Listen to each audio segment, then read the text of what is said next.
Olá pessoal, a gente vai falar agora sobre demanda e oferta agregadas, uma série de videoaulas aí que trata desse assunto, né? ADAS em inglês, né? Aggregate Demand, Aggregate Supply, né? Ou DAOA, né?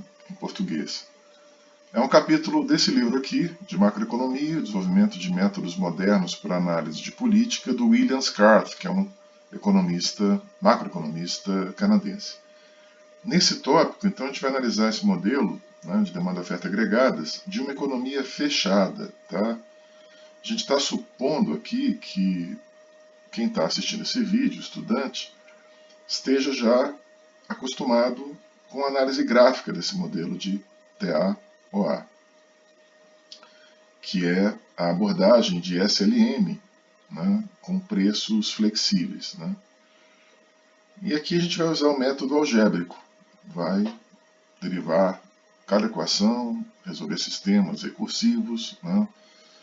Equações recursivas são aquelas em que você vai resolvendo sistemas e vai resolvendo esses sistemas por substituição. Então você vai pegando uma parte de uma equação, insere na outra, substitui, resolve um sistema, aí chega a uma equação final, adota um pressuposto, simplifica essa equação, pega essa equação, insere em outra equação, enfim, uma série de sistemas que são resolvidos recursivamente ou matricialmente. Chega um ponto que a gente vai usar aqui umas regras de Cramer aqui para deduzir alguns multiplicadores. Né? Então a gente vai usar esse método algébrico para derivar e vai estudar também os sinais desses multiplicadores básicos de política econômica. Essa análise ela vai fazer com que seja possível apreciar os métodos mais técnicos que são usados em periódicos econômicos, né, especializados, periódicos científicos. E também vai permitir que a gente possa relacionar essas técnicas à abordagem geométrica mais simples, que é usada aí nos livros textos de nível de graduação. A gente vai explorar também o uso do princípio da correspondência, né, que a gente vai ver depois em videoaulas seguintes. E vamos fornecer também uma análise formal do fenômeno da incerteza, mais para o final dessa série de vídeos. Tá certo? Então, vamos começar com as equações estruturais. Tá?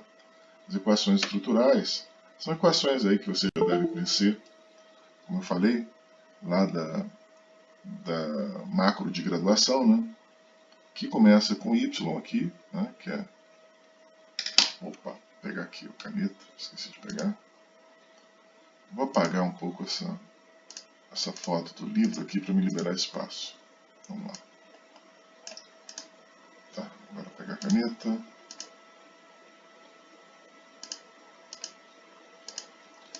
E aí vamos escrever essas equações estruturais. A primeira delas é uma equação, que é essa aqui.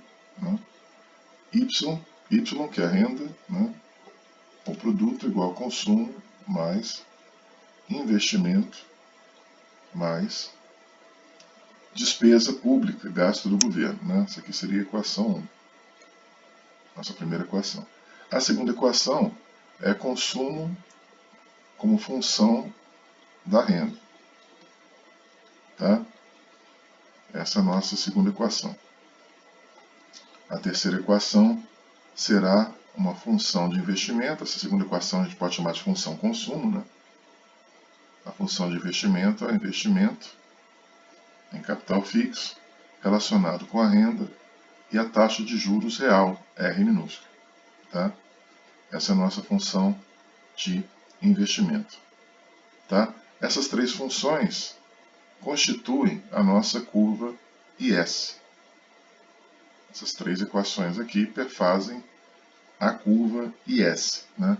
E a nossa LM, a gente tem aqui M sobre P, que é a nossa oferta real de moeda, né? Ou oferta de encaixes reais. Tá? E aqui, desse lado, a demanda por moeda, que depende positivamente da renda, quanto maior a renda, maior a demanda por moeda, e negativamente da taxa de juros nominal. Tá certo? Essa é a equação 4, que é a nossa equação da curva LM. Né?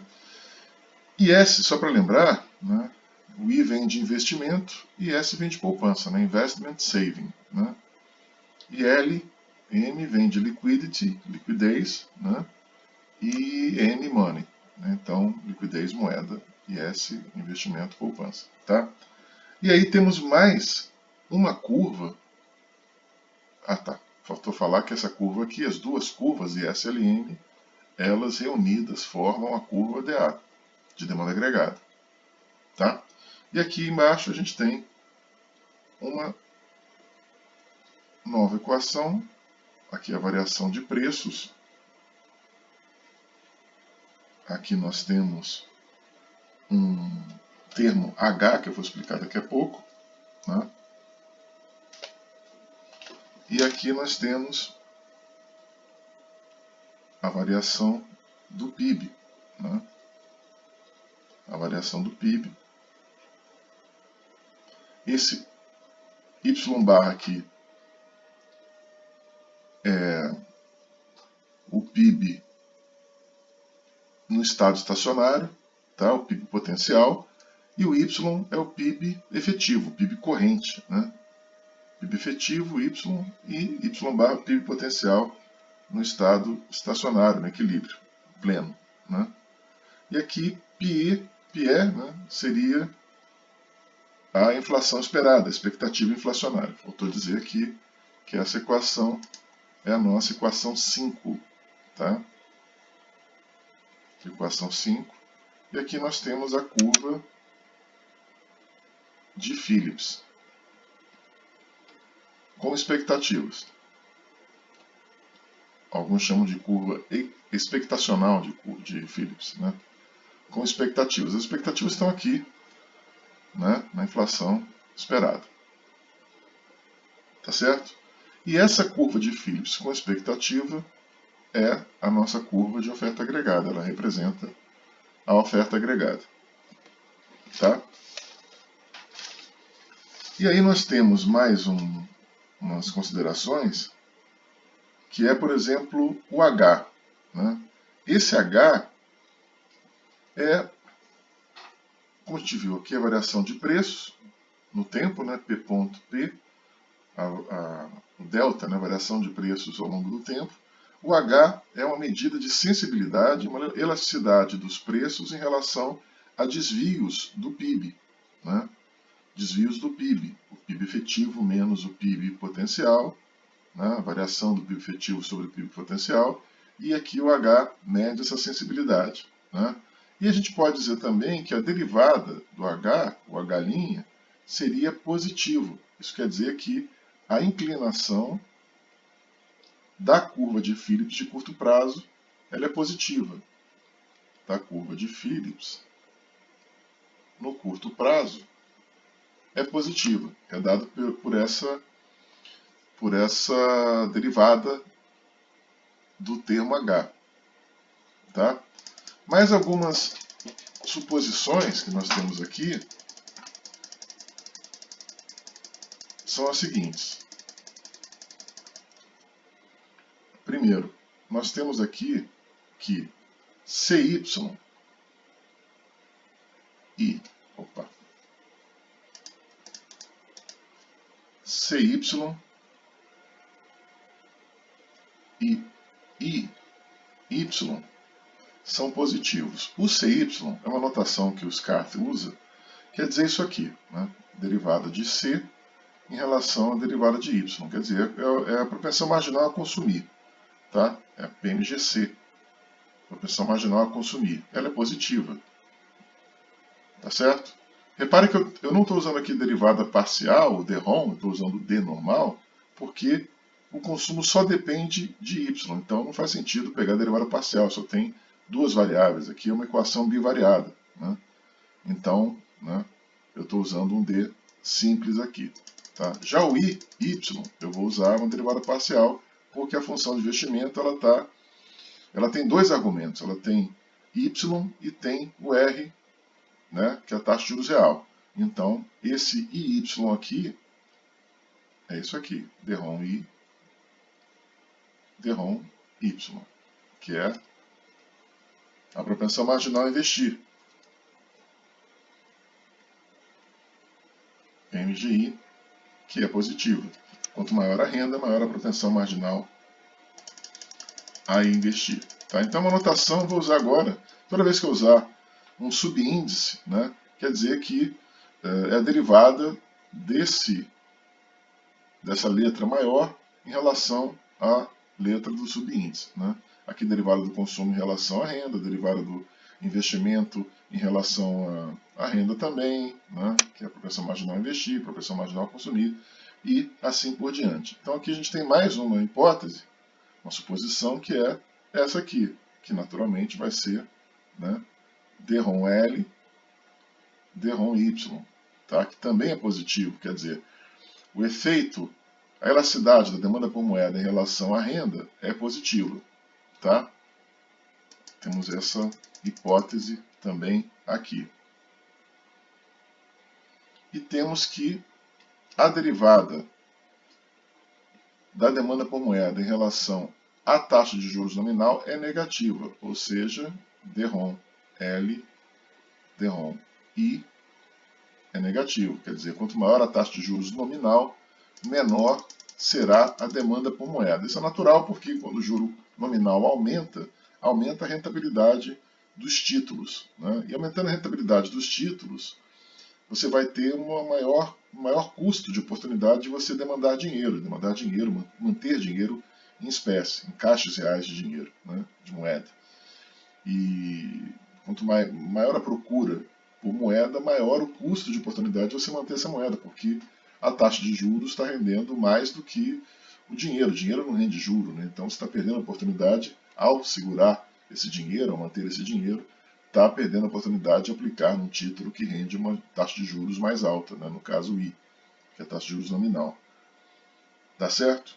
E aí, um último pressuposto que a gente já viu, né? Aliás, que a gente não viu ainda, IR, né? Que é também, né, DROM I, DROM R, que aí é negativo.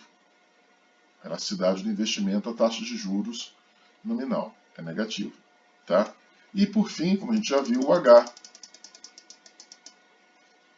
Aqui botar de novo, IR negativo.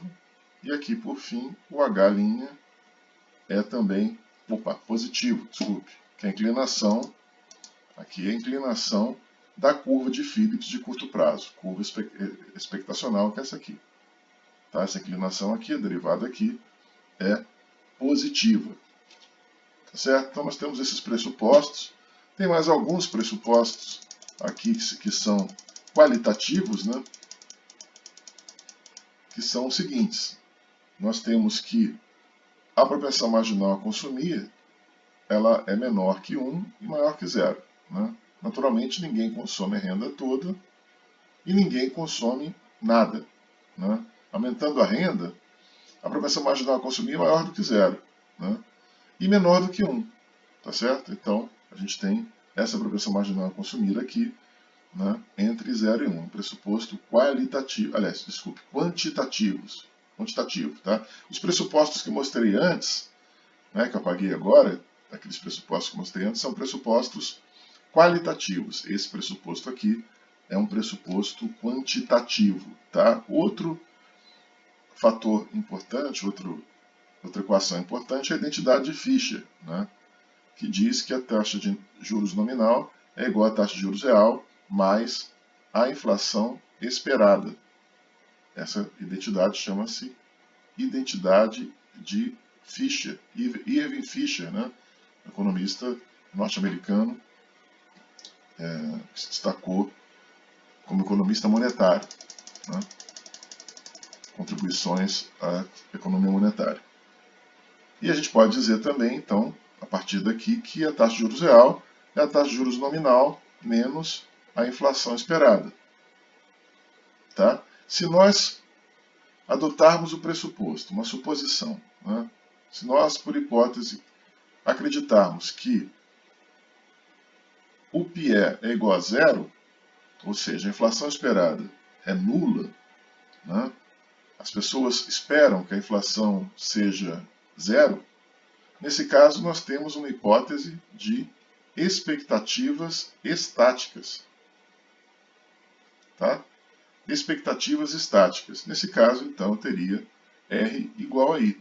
Então, não faria diferença eu usar o I ou R para representar a taxa de juros. Tá? Mais adiante, em aulas futuras, em outro tópico, que é o tópico sobre expectativas adaptativas e tal, expectativas racionais, a gente vai tratar melhor dessa questão de expectativas. Né? Por enquanto, a gente adota essa hipótese aqui de expectativas estáticas. Nesse caso, como R é igual a I, só existe uma única curva de Phillips de curto prazo. Tá?